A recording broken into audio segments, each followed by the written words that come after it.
You know, for the longest time, I thought the most annoying sound in the world was from Dumb and Dumber, but turns out it's actually the tweet notification. Once you hear that about 40 times in one movie, you're over it. I have finally watched Zola, the movie based on a Twitter thread, a crazy Twitter thread, and it's about Zola and her adventure down to Florida to try to make some money dancing, and things go awry and people lead her astray and crazy stuff happens, and there's Twitter notifications left and right every time something's pulled directly from the tweets.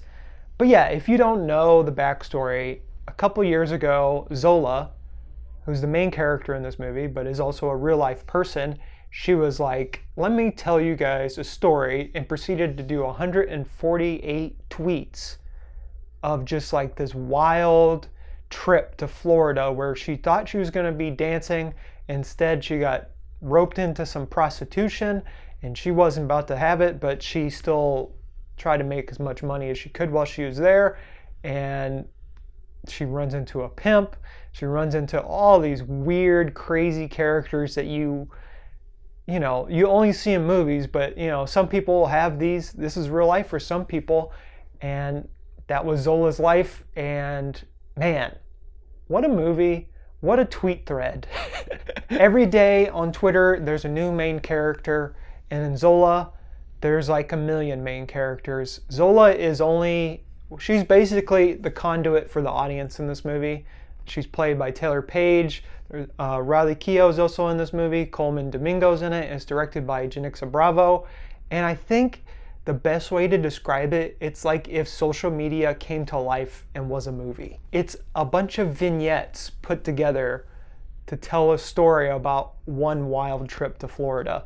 And it's not a normal movie. It doesn't have like rising conflict and resolutions and climaxes. There's small moments to add up into just one crazy full moment.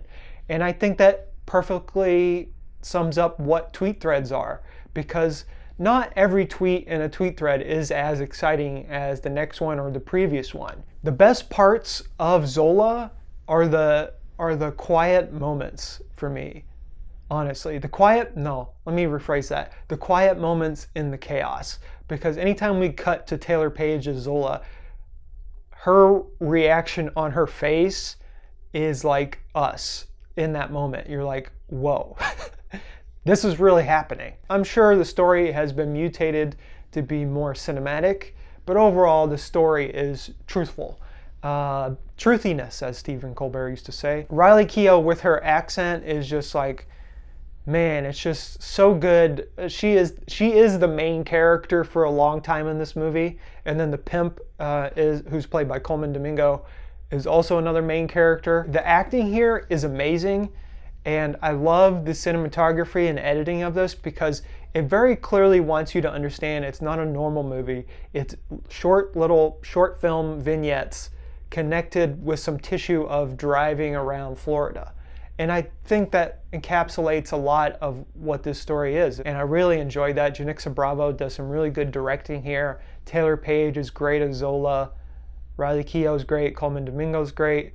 The other guy who plays Stephanie's boyfriend is also really great, and his scenes are amazing. Everyone's got a tweet thread that they could put out there that would be crazy. Now, it may not be Zola level crazy, but I'm thinking back in my life, and it's like, oh yeah, I've got some tweet threads I could tweet thread that people would be like, whoa, that should be a movie. Zola did that. She did that. If I had to rate this, I'd give it 8 out of 10 tweets. There's 2 missing tweets, but that's okay. It may not be a movie for everybody, but film buffs are definitely going to enjoy it. People who read the tweet thread are going to enjoy it. It's not as great as the actual tweet thread though. And I think that's what people need to realize is like, this is telling the story in a different medium, and so it doesn't really translate well, but the vignettes help like give you that sense of tweets. And of course the tweet notifications are going off, and there's stuff stylized like the iPhone text font. And yeah, it's just, I think the acting is what sets us apart. It could have been better for sure. It's like the tweet thread is iconic, historic even, and to match that was going to be hard no matter what. But I think Janixa Bravo did really good here, so that's why I give it an 8 out of 10. And now I'm going to go tweet this out. Un esercito di